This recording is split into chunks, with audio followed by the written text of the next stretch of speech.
y vamos a inaugurar una nueva sección, un nuevo segmento en la Crónica Matinal, que es el análisis de la política internacional con un especialista, joven, cordobés, al mismo tiempo especialista en política internacional. Estamos hablando de Gonzalo Fiore Viani. ¿Cómo estás? Buen día.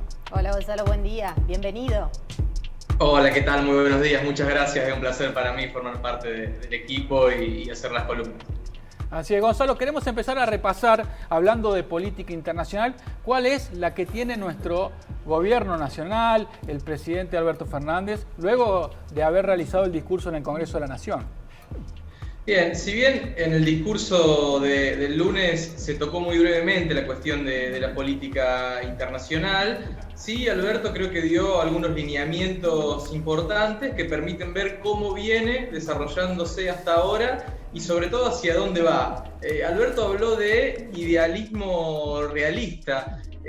Hablar de esto en términos teóricos, las relaciones internacionales, es una contradicción porque son dos términos completamente distintos, pero dos corrientes contrapuestas, pero tiene sentido a la hora de describir un poco la política exterior que viene llevando el gobierno y que pretende llevar en el tiempo que viene, es decir, tener una política exterior pragmática en varias cuestiones puntuales, sin dejar de lado ciertos principios o valores ideológicos desde donde parte, desde donde se ancla el gobierno que asumió el 10 de diciembre de 2019. Entonces, en ese sentido, creo que tiene mucho asidero la definición que dio Alberto. Creo que hay varios lineamientos claros que van a guiar los años que quedan del gobierno. Por un lado, una vinculación más profunda con China.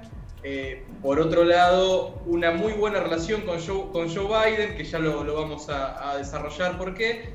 Y en el terreno latinoamericano, un intento de reeditar cierta unidad latinoamericana, como fue en los tiempos de la UNASUR, en un contexto completamente diferente, por supuesto, con una alianza mucho más cercana con México. El viaje de la semana pasada también va en ese sentido, y una muy mala relación con el Brasil de Jair Bolsonaro y un futuro incierto también del Mercosur. Ayer Lacalle Pou, en su discurso de apertura de sesiones también ante la Asamblea Legislativa Uruguaya, habló abiertamente de flexibilizar el Mercosur. A principios de febrero se habían reunido con Bolsonaro y también habían hablado de flexibilizar, es decir, de realizar tratados de libre comercio de manera unilateral. Esto va contra el Estatuto del Mercosur. Argentina se opone terminantemente. Habrá que ver qué pasa en la reunión de fin de mes. Va a haber una cumbre de los presidentes por los 30 años de la constitución del bloque, pero en ese sentido el futuro del Mercosur es bastante incierto. Gonzalo, mientras que...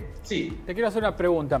En la política internacional se vienen hablando de dos polos, ¿no? El polo chino y el polo de Estados Unidos. Y entonces cuando vos hablas de que el gobierno nacional tiende hacia una política internacional de realismo idealista, ¿es tratar de llevarse bien con un lado y con el otro también? Exacto, sí. Ahí es donde va a jugar el pragmatismo y la muñeca diplomática, política de los funcionarios, de la Cancillería y del mismo presidente.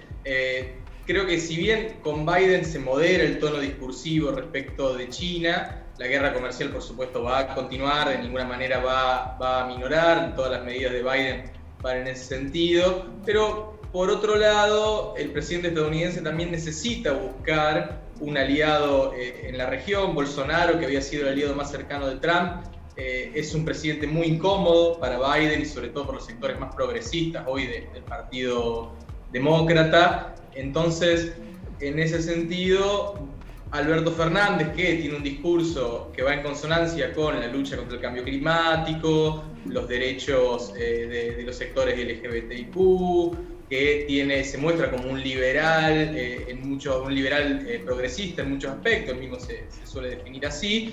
Creo que es un aliado muchísimo más cómodo, muchísimo más cercano va a ser, creo, a las políticas de Biden. De hecho, John Kerry, que es el enviado especial sobre el cambio climático, lo invitó a Alberto a la cumbre de líderes sobre el cambio climático que se va a realizar el 24 de abril en los Estados Unidos. Esto es un signo muy ventajoso para el gobierno, creo yo. Creo que se vienen muy buenas relaciones con los Estados Unidos. Así es, Gonzalo Fiore Viani, especialista, magíster en política internacional. Te mandamos un abrazo grande e inauguramos este nuevo segmento de política internacional aquí en la Crónica Matinal. Un abrazo grande, hasta la semana que viene. Muchas gracias, Gonzalo.